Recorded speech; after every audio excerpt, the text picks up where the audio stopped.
तो आइए समझते हैं इस वीडियो के अंदर सांसों के उस विज्ञान को जिसका इस्तेमाल करके हम बीमारियों से कोसों दूर रह सकते हैं। तो ब्रीदिंग से और क्या-क्या इश्यूज को हम ठीक कर सकते हैं, ये भी जानना चाहेंगे सर। देखिए, आप सबसे पहले तो ब्रीदिंग को रहने दीजिए। आप ये देखिए कि हम अपने माइंड से किसी भी चीज को ठीक कर सकते हैं। और माइंड का जो गेटवे है, जो दरवाजा है, वो सांस है। माइंड और बॉडी के बीच में जो कनेक्शन एस्टैब्लिश हो रखा है ना, वो सांस ने कर रखा है। कैसे? आपकी जिंदगी और मृत्यु के बीच में जो कनेक्शन एस्टैब्लिश कर रखा है, वो सांस ने कर रखा है। बिल्कुल। जिस दिन ये नहीं है, उस दिन जीवन और मरण का वो कनेक्शन टूट जाता है। उस दिन बॉडी और माइंड का कनेक्शन टूट जाता है। आप जितना चाहो अपने माइंड से कुछ भी करना, बॉडी रिस्पॉन्स ही नहीं देगी और बॉडी माइंड को कोई सिग्नल नहीं देगी। तो इसका केंद्र क्या है? इसका केंद्र है आपकी सांसें। अब वो खाली सांस नहीं है, वो है प्राण शक्ति, प्राण वायु। हमारा शरीर 5 वायु का केंद्र है। प्राण, अपान, उड़ान, व्यान और समान। अलग अलग तरह से अलग अलग लेवल पर 5 वायु हमारे शरीर को चला रही हैं। तो जब हम इनहेल, जो हम सांस ले रहे हैं ना, ये बेसिकली उन 5 वायु को स्पंदित करती है, जिससे हमारी बॉडी के हर एक लेवल पर इंपैक्ट क्रिएट होता है। और हमारे जो एंसेस्टर्स थे, जो योगीज थे बहुत बड़े बड़े, स्वामी रामा को आप कभी पढ़ो, कभी आप उनके बारे में जानो। उनकी बुक आती है एक साइंस ऑफ ब्रेथ। अभी रिसेंटली मैंने चैनल पर उसका एक वीडियो भी अपलोड किया। इतनी पावरफुल चीजें उन्होंने बताई।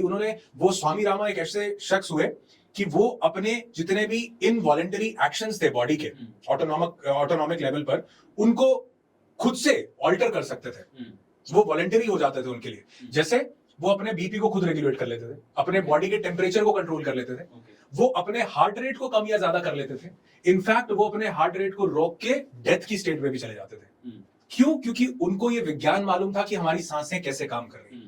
अब जब ये बात अमेरिकन को पता चली, तो वो क्योंकि ये लोग ना बड़े कीन होते हैं। इनको होता है कि भाई हमारे साथ सबसे पहले तुम्हारा जो बढ़िया बंदा है, ये कल्पना चावला, पहले हमारे पास भेज दो। वो स्वामी रामा जो है यूएस गए, लाइव डॉक्टर्स हैं, साइंटिस्ट्स हैं, मेडिकल प्रोफेशनल्स हैं, लेबोरेटरी के अंदर उन्होंने ये एक्सपेरिमेंट, आप गूगल कीजिएगा, जितने लोग देख रहे हैं स्वामी रामा, गूगल कीजिएगा, उन्होंने ये देखा वहां पर। और स्वामी रामा ने न सिर्फ अपने बॉडी का टेम्परेचर ऑल्टर किया, एक हाथ ठंडा एक हाथ गर्म करके दिखाया, अपना हार्ट रेट अपनी इच्छा से 60 और 180 करके दिखाया, और 17 सेकंड के लिए उन्होंने अपने पूरे बॉडी के फंक्शंस को रोक दिया, जिसमें उनकी हार्ट बीट, उनका ब्लड का फ्लो होना, उनके ऑर्गन्स सब काम करना बंद हो चुके थे। और उनको क्लिनिकली डेड डिक्लेयर किया जाने की वो स्टेट थी कि ही इज क्लिनिकली नो मोर, जिसमें डेथ सर्टिफिकेट बनता है, वो स्टेट थी। और उसके बाद वो वहां से वापस आते हैं और सब चीजें चलाते हैं और लोग चकित हो जाते हैं। और ये कोई आम लोग नहीं थे, they all were scientists and doctors, कम से कम एमडी डॉक्टर्स। उसमें से 2 एमडी डॉक्टर्स, उन्होंने कहा कि ये जो आप चीज कर रहे हो ना, ये लोगों तक पहुंचनी चाहिए। उन्होंने उनके साथ मिलकर एक बुक लिखी, science of breathing, science of breath. वो इतनी शान, उसमें उन्होंने बताया कि ये जो ब्रेथ है ना, ये बेसिकली हमारी जिंदगी का सबसे बड़ा पावरफुल गेटवे है। हमारी जिंदगी की शुरुआत इसी से ही हुई थी, थप्पड़ मार के किया गया था। उससे पहले सांसें नहीं चल रही थी। उससे पहले तो हम वाटर बैग में थे। राइट। वाटर बैग से निकाले जाने के बाद भी सांस नहीं चली। हमें हिलाया गया, स्पंदित किया गया हमारी पूरी बॉडी को, कि हमारी पूरी नाड़ियों में वो स्पंदन जाए, जिससे हमारी सांस चले। और कई बार वो थप्पड़ मारा जाता है ताकि बॉडी की चेतना वापस आए और सांस चले। वो सांस चलती है और फिर ये सांस ही जीवन का शुरुआत करती है, और ये सांस से ही हमारा जीवन। मैं अक्सर एक बात बोलता हूँ, यार आप जिसको सिर्फ ऑक्सीजन बोल रहे हो ना, ये प्राण शक्ति है। इसके ऊपर हमारे योगियों ने बहुत काम किया है, इस प्राण शक्ति को जानने पर, कि कुछ तो है जो हमारे अंदर ट्रेवल करता है, बहुत शानदार चीज, वो प्राण है।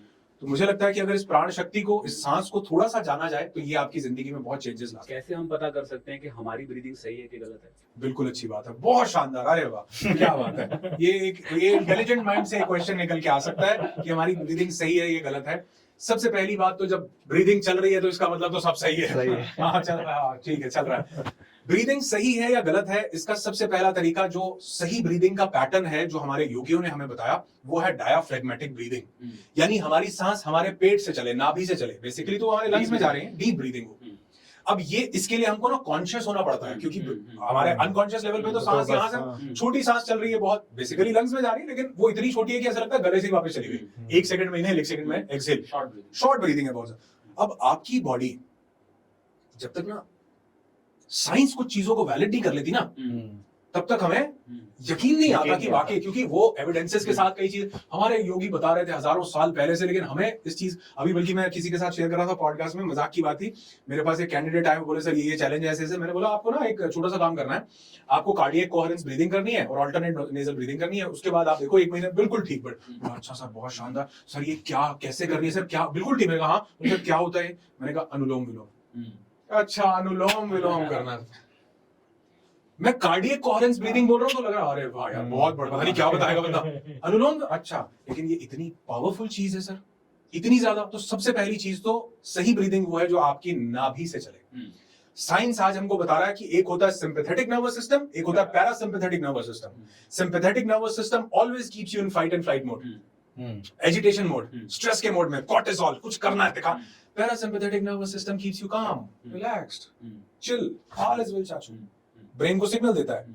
हमारे योगियों ने बताया कि ये हमारा शरीर जो है 5 वायु से बटा हुआ है। जब तक ये प्राण वायु तब तक स्पंदित नहीं होगी जब तक अपान वायु जो हमारी नाभि से नीचे का केंद्र है जब तक उसको हम एक्टिवेट नहीं करते हैं, जिसको आज मेडिकल साइंस प्रूव कर रही है। Parasympathetic and sympathetic nervous system, और यही हमारी वेगस नर्व के थ्रू हमारे लाइफ के हर एक एस्पेक्ट को अल्टर कर रहा है। सबसे पहला डीप ब्रीदिंग, आपकी अपान वायु स्पंदित होती है, आपके पूरे बॉडी में रिलैक्सेशन का मोड जाता है, आप इतने ज्यादा काम एंड कंपोज्ड हो जाते हो। कभी आपने एक चीज नोट की है, आपकी कोई चीज खो गई, अब ढूंढ कहाँ यार, कहाँ रखी, इसके नीचे, उसके नीचे, कहाँ, इधर तो नहीं, अब मिलती नहीं है। फिर आप एक आराम से आके बैठते हो, अरे यार वहां रखी थी वो, राइट, ये कैसे हुआ? अरे जब आप पूरे दिमाग के घोड़े दौड़ा रहे थे तब तो मिल नहीं रही थी, अब तो आप दिमाग के घोड़े भी नहीं दौड़ा रहे, अब तो शांत बैठे हो, अब कहां से मिली?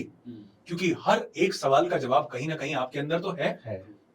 आप उससे तब कनेक्ट कर पाते हो जब आपकी सांसें के आप रिलैक्स्ड होते हो, ब्रेन को सिग्नल जाता है ऑल इज वेल। इसीलिए कहते हैं जो अच्छे मूड में है ना उसको अच्छे आइडियाज आते हैं, जो बुरे मूड में विनाश काल है विपरीत बुद्धि, और विपरीत बुद्धि से भी विनाश काल आता है। तो कहीं ना कहीं जब बुद्धि काम हो, माइंड रिलैक्स्ड हो, कंपोज्ड हो, तो सबसे पहली चीज डीप ब्रीथिंग। शांति से बैठो, take a deep breath in, take a deep breath out, और आप देखोगे कि ये मतलब ऐसा नहीं है ये कोई एलोपैथी की मेडिसिन है कि खाते आराम, पेशेंस के साथ थोड़ा समय दीजिएगा, लेकिन आप देखोगे 1 महीने के अंदर आपके साथ चमत्कार होने लगेंगे, चीजें बदलने लगेंगी।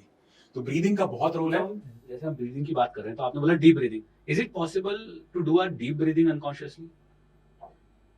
It is possible, but after a certain period of time, when you practice it regularly, मतलब आज हम NLP में एंकरिंग पढ़ाते हैं। अब एंकरिंग आपने देखा होगा, हम कई चीजों को एंकर करते हैं। मैं अपने पार्टिसिपेंट्स की बहुत चीजों को एंकर करवाता हूँ। एंकर करवाने में मैं उनको बोलता हूँ कि सबसे पहले तो आपको अपनी स्माइल को एंकर करना है। उसको मैंने इस फिंगर पे एंकर करवाया हुआ है, स्माइल को। भाई आप, मैं ऐसे करता हूँ तो सब पागलों की तरह हंसना शुरू होगा। चिंता नहीं करो, कोई बोले कि पागल हो जाओ, एंकर स्माइल करो। फिर इस फिंगर पे मैंने उनकी डीप ब्रीदिंग को एंकर करवाया हुआ है। मैंने कहा इसको डीप ब्रीदिंग को यहाँ एंकर करो, 4 दिन लगातार मेरे साथ हो, इसको प्रेस करो, डी एंकर हो गई। हमने तो पढ़ा है पैवलोव कंडीशनिंग क्या होती है, एंकर हो गई। अब जब एंकर हो गई तो इसकी एंकरिंग की शुरुआत यहां से, जब भी मैं इसको प्रेस करूंगा, अच्छा याद आ गया डीप ब्रीदिंग करनी थी। लेकिन धीरे धीरे हमारे आगे के जो प्रोग्राम्स हैं 21 दिन और 6 महीने और 1 साल, उसमें फिर मैं उनको धीरे धीरे इस एंकर से फिर मैं दूसरे एंकर पे लेके जाता हूँ। और वो एंकर पता क्या है? वो एंकर है ब्रेथ इटसेल्फ। पहले ये प्रेस करने से याद आ रहा है डीप ब्रीदिंग करनी है, अब सांस लेने से याद आ रहा है कि डीप ब्रीदिंग करनी है। It takes time. 4 दिन में रियलाइजेशन हुआ, 5 दिन में, उसके बाद धीरे धीरे वो हैबिट फॉर्म हुई। पहले इस पे की, फिर उसके बाद अपनी सांस। अब मेरी कोई भी सांस, अभी तो मैं आपसे बात कर रहा हूँ, लेकिन मेरी कोई भी सांस जाएगी वो ऐसा होगा ही नहीं कि वो गहरी ना हो, वो गहरी होगी क्योंकि एंकर हो गई है। तो धीरे धीरे वो गहरा होने से आपकी कॉन्शियसनेस बढ़ती है, चेतना बढ़ती है, और आप मतलब इतना बढ़िया जिंदगी में भी कर पाते हो जिसका कोई कंपैरिजन नहीं है। डीप ब्रीदिंग के तो फायदे बताए, शैलो ब्रीदिंग के नुकसान क्या है, शॉर्ट ब्रीदिंग के? देखिए सबसे पहला नुकसान तो ये है, हमारी ब्रीदिंग जितनी शॉर्ट रहेगी ना उतना ज्यादा हम स्ट्रेस में आएंगे। क्योंकि शॉर्ट ब्रीदिंग हमारे सिंपैथेटिक नर्वस सिस्टम को ट्रिगर करती है। और हमारा यहाँ पे एक चक्र होता है जिसको मणिपुर चक्र कहा गया। वो मणिपुर चक्र हमारा स्पंदित तब होता है जब हमारी अपान वायु के केंद्र में वायु स्पंदन लेके जाती है। वो स्टिमुलेट नहीं होगा तो वो हमारे मणिपुर चक्र, हमारे हार्ट चक्र को, जिसका कोऑर्डिनेशन हमारे हार्ट चक्र और आज्ञा चक्र का होना चाहिए, वो बनेगा नहीं जब तक मणिपुर चक्र से स्पंदन नहीं आएगा। तो शॉर्ट ब्रेथ आपके मणिपुर चक्र को स्टिमुलेट नहीं करती, जिससे कहीं ना कहीं आप fight and flight, agitation, stress, depression, anxiety, इन सब के फेज में बहुत ज्यादा रहते हो। और जैसे ही आप उससे निकलते हो शॉर्ट ब्रीदिंग से, तो आप देखते हो कई लोग मुझसे सवाल पूछते हैं। मैं बोलता हूँ कि आपकी डीप ब्रीदिंग आपकी उम्र को भी बढ़ाती है, आपके चेहरे की चमक को बढ़ाती है, आपके लॉन्जेविटी को बढ़ाती है, बीमारियों को। वो कहता है अच्छा, फिर तो मैं बोलता हूँ आपके दिल को ठीक करती है। वो बोलते फिर तो ये उसैन बोल्ट और ये सब ये दौड़ रहे हैं, ये सब कर रहे हैं, तो जल्दी चले जाए। मैं बोलता हूँ नहीं, जब आप बड़े शॉर्टर पीरियड के लिए ये तेज ब्रीदिंग करते हो तो ये आपके रिलैक्स्ड मूड है, उस रिलैक्स्ड मूड की ब्रीदिंग को बहुत ज्यादा डीप कर देती है।